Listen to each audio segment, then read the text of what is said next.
Hi guys, what's going on, and welcome back to another video covering Amazon's New World. So I was lucky enough to be invited by the New World team to come and test out some of the new features that are being introduced to the alpha. Things such as the new ReekWater region, kind of the fishing trade skill, and the spear being introduced as a weapon. And even better than this, despite the alpha still being under NDA, we were given permission to record and release the footage that we captured during this event. It kind of felt a little bit strange at first to be back in game after it's been sort of a couple of months already now since we actually finished the preview event. Certainly found myself feeling a little bit rusty at first, getting my controls mixed up and the wrong way around, but it was really awesome to be back into game, and it was really awesome to be able to check out some of the new things. I don't know why, but I think fishing is kind of the one thing that people are going to be most interested in.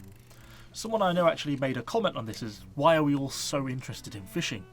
And it's actually a good point. Why do we want it so much? I don't know, but it's just one of those things. It's just such an iconic MMO feature. It's kind of going to be one of the things that most people are interested in. There are actually over 40 different species of fish currently in the game. And you can actually fish for these anywhere. Wherever there's a body of water, you can actually pull your rod out with F3 and cast away. And you're going to have a good chance of actually finding something. But if you want to be finding some of the rarer fish and getting quicker hooks, then you're going to be wanting to try and find yourself a hotspot. And as you level up your fishing trade skill, you'll find that these appear on the map and you're actually able to take advantage of higher tier and higher rarity hotspots, and that's going to increase your chances of finding some of the more rarer types of fish in the game. So once you've pressed F3 and got your rod out, you'll then get put into like a little casting minigame. So basically, the longer you hold down your mouse button, the further you're going to cast. But obviously you have to make sure you're not going to cast over to the bank on the other side, otherwise your rod's not going to end up in the water and you'll have to start again. Once in, you'll see that you get basically a little depth indication whether you're in deep or shallow water, and then basically you have to wait to get a bite. You get a little get ready warning before it actually bites, and then when it does, you've got a very short amount of time to actually click and start reeling that in. Once you've actually hooked the fish, you'll then start going into this tension minigame. Basically, the more you reel, the more you'll find the tension goes up on that little bar, and if it hits the end, of course, your line will snap and you'll lose the fish. Basically, you're just managing that tension. Sometimes you have to let the fish go and escape a little bit. Sometimes you'll have to reel it in to try and bring it towards you. Generally speaking, I found this to be fairly easy, although I think as you get to larger and more rare fish, then generally the tensioning minigame is actually harder, but I would kind of like to see the hardness on this kind of increased a little bit, so it's kind of actually a little bit more of a challenging game.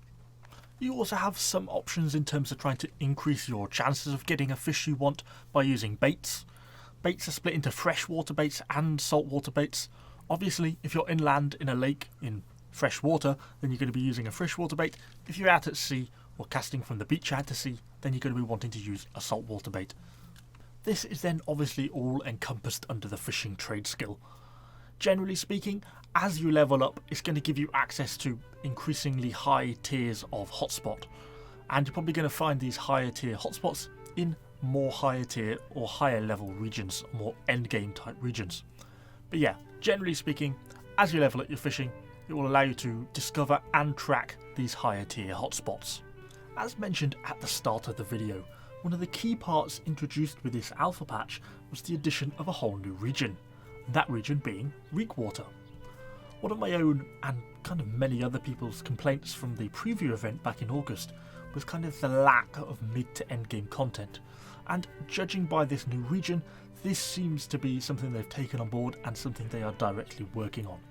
ReekWater is very much an end game region, with high level enemies, pretty tough bosses, and some awesome new places to explore. As with other regions, the area can of course be captured in territory wars, and has a defensive fort, plus this kind of awesome looking treetop town type environment, which I really kind of enjoy the aesthetics of, in which you can not only buy a house in the treetops once you've gained sufficient territory standing, but you can also make use of all the usual crafting benches, do town projects, get quests, and all the usual stuff you would expect from a town in Eternum.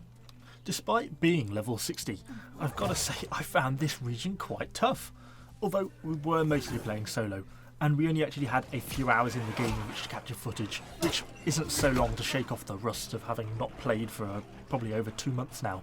But even so, I died a lot, and I mean a lot, while trying to explore all the different areas the region had to offer. But all of this killing does kind of nicely lead us on to the final main addition to this alpha build, and that is the spear as a playable weapon. I remember we first saw footage of the spear quite a few months ago now in a press release, and many of us were actually fairly pretty disappointed to not be able to play it during the preview event back in August. So it's great to see that it has now actually been properly introduced to the game. And it is actually a really fun weapon to use. Now, obviously, you have to pick the throw as one of the abilities. It's just intense fun chucking a spear into the side of a charging bison. But the rest of the abilities are split into kind of lower damage AoE abilities or higher damage but more focused attacks. I think we're going to see things like the Cyclone ability that I picked ending up being more useful in things like group play, because it's going to be damaging multiple enemies at once. It's going to be much more useful in those sort of boss raids with multiple low-level enemies that need to be taken out. I actually added a gem to my spear which gave me the Ignite perk, which is where you can kind of see the tip of my spear being on fire, and why I get fire damage against enemy mobs. But despite the fun of actually playing the spear, I did find it quite a hard weapon to use effectively. I think I do question whether it's going to be as effective as things like the hatchet or the sword and shield, both of which are really dominant weapons in the game at the moment, or at least they were in the preview event, and I question how effective the spear is going to be when it comes up against those types of weapons. So hopefully this video has gone some way to introducing not only the new ReekWater region, but also providing you guys with some more details about the new fishing trade skill and kind of how the mechanics around that will work. I'm also sure some of you will be keen to try out the spear as a weapon.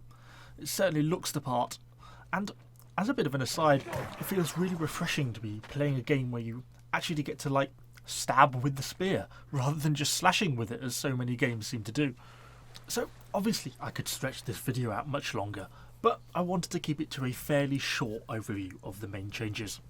So I'll leave you in peace with some more footage from the alpha testing, but I just wanted to conclude by saying thanks for watching the video. Obviously we should have lots more New World news and footage going forwards, so if you're interested in the game, do subscribe to the channel to stay up to the date. Thanks for watching guys, and I shall see you all on the next video.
Ugh!